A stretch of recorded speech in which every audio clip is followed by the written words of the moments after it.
You're rolling, yeah? Okay, what we have here now is my 1976 Fender Stratocaster, made in the Fullerton factory in California by Mexicans. Thank God. I can't prove now if Abigail DeBarra did the pickups. If I could, it'd be worth a fortune. That'd be worth more anyway. But what the plan is, this guitar was stolen many years ago, and this is how I got it back.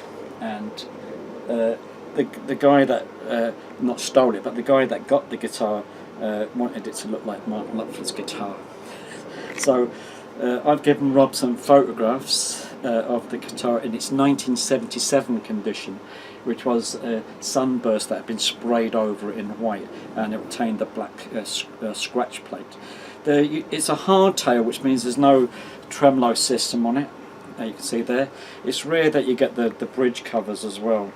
And also, the most important thing for me, a couple of things, was the fact that the Fender logo here doesn't have the word Stratocaster going in, because that would be arseways, you know.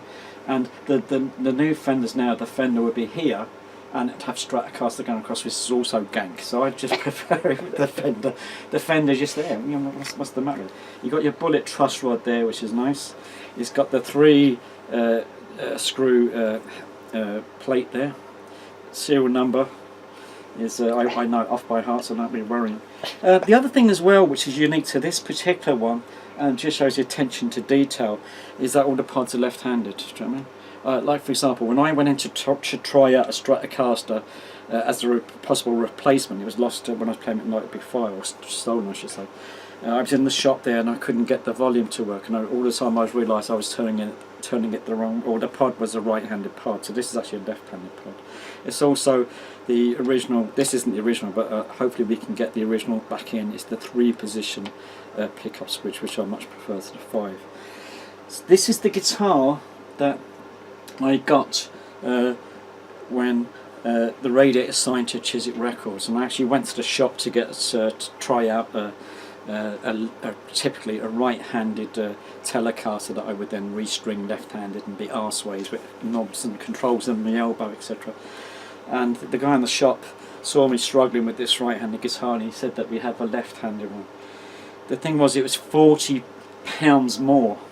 I had a budget of £180, believe it or not, for the Telecaster, and this was £220.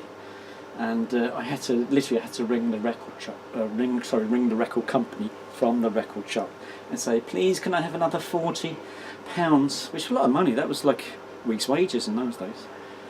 And they said yes. So here it is. So hopefully, Rob is going to bring it back to its 1977 condition. It's a battered punk look.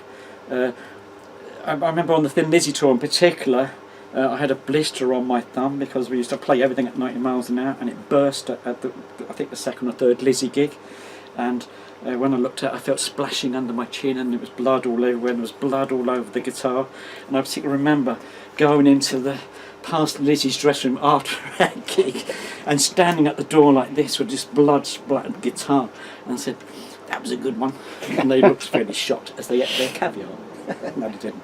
They were actually really good to us. So hopefully we can trace or log the process, and I'm sure Robbie's going to do a brilliant job. Otherwise I'll burn this place down.